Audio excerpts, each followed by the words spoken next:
I'm Nicky Payne, I'm 18 and I'm from King's College. I'm quite interested because I originally saw the commercial side as my mum was a flight attendant, so I thought I'd have a check out of the Air Force side of being a pilot. That's great, Nicola, because there's a lot to learn about flying for the New Zealand Air Force. And Flying Officer Aaron Lloyd is going to get you started. Hi, Nicky. Hi, nice to meet you. You too. My name's Aaron. Welcome to Whanua. Cool. Here's your uniform. Awesome. You interested in being in the Air Force, Nicky? Yeah, quite interested in flying and being a pilot and all that. Oh, great. Well, let's go put a flight plan in the system and get going. Sweet.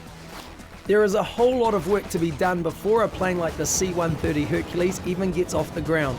So Aaron takes Nicola to base operations to prepare a flight plan. Okay, well, normally if we were going up on a flight in New Zealand, this is one of the reference maps we use. This is a North-South Airways chart. The chart identifies the highways of the sky, and pilots use them to plot their course. They consult satellite imaging to check weather patterns they will encounter on the way. What's the worst weather condition that you guys can fly in? The worst weather for us taking off would be a 0-foot cloud base, 800 metres viz. So not much puts you off? Not really, no. Just need the 800 metres viz so you can see the runway in front of you. Yeah. And the cloud can be right down to the deck. And with all their decisions made, the course information is then fed into the air traffic control system so that their flight can be coordinated with all the other flights around New Zealand.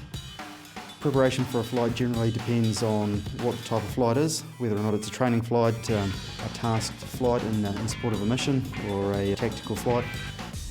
Aaron flies the C-130 Hercules, which has a wingspan of over 40 metres and a maximum speed of 610 kilometres per hour.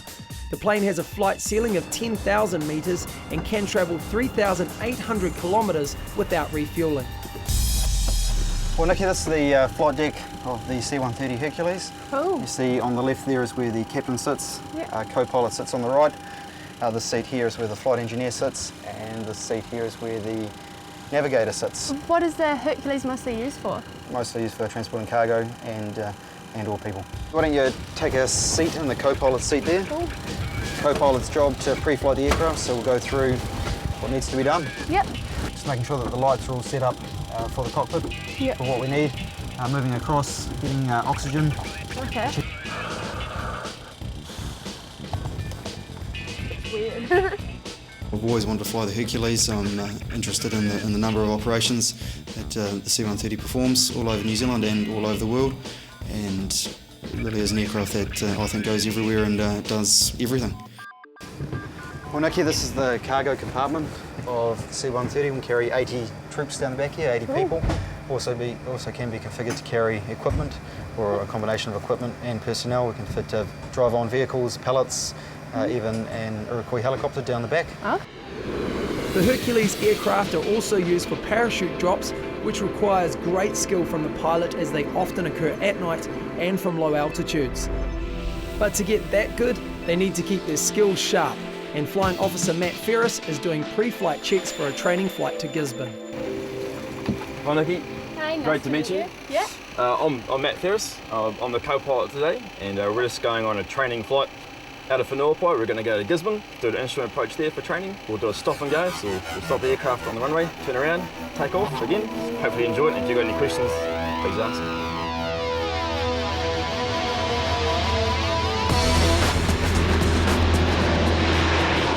I think the challenges of the Hercules is the integration of the entire crew, bringing everyone together. It's an entire crew. You can't get the aircraft airborne with any one person. You need the whole crew, and working together as a team can be quite a challenge. What's it like to be flying with the main guy? It's pretty easy because I've got to be autopilot, so to do most of the work right now. Nicky is sitting in the engineer's seat, and it's the engineer's job to manage the engine power and fuel consumption. The navigator sets the course, the pilot and co-pilot fly the plane, and the load master looks after the cargo. And they all like to have a bit of fun with each other. Favourite part is the people I work with. I was very close to saying that, but it's not. Got the wrong crew for that, yeah. Dead structural staff are warm and friendly. It's a loving, positive environment to learn in. Yep, that's the official answer I think I'll stick with. A good Air Force pilot is one that is continuously learning and improving, and looks at his or her flying from an outside perspective and continually wants to improve. The Hercules regularly lands on unprepared runways and even the Antarctic ice, but today they descend towards Gisborne Airport for the point of this training trip, an instrument approach and stop and go landing.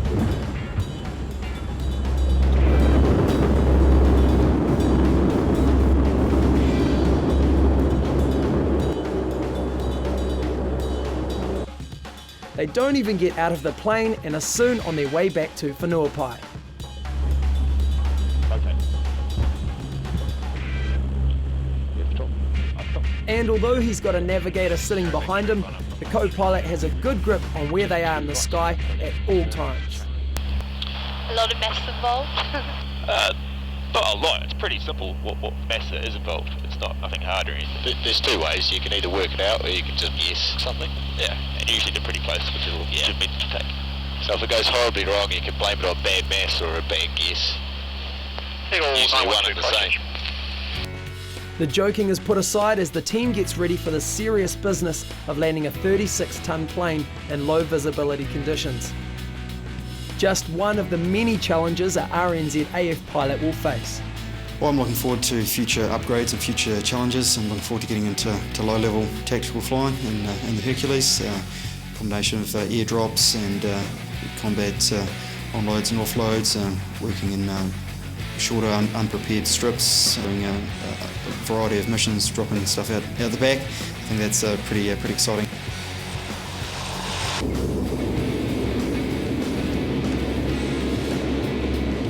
I think Nicky's prepared to give it a go. I think that's definitely been evident. She's keen to give it a try, and I think that would a quality that would suit her well. It was a great experience. I really enjoyed getting to see the ins and outs of being a part of the Air Force, and it was really exciting to be up in the Hercules. To enter the Royal New Zealand Air Force, you must be at least 17 years old, a New Zealand citizen, or have New Zealand permanent residency if you are a citizen of the UK, USA, Australia or Canada. You will need 18 NCEA Level 2 credits in English, mathematics and a science subject. Physics is preferred. Pilots need to be self-disciplined, know how to lead and work well under pressure. They must have a good level of fitness, health and strength, including good hearing, eyesight and normal colour vision. You also need to be given security clearance, so any criminal convictions you have will be looked at.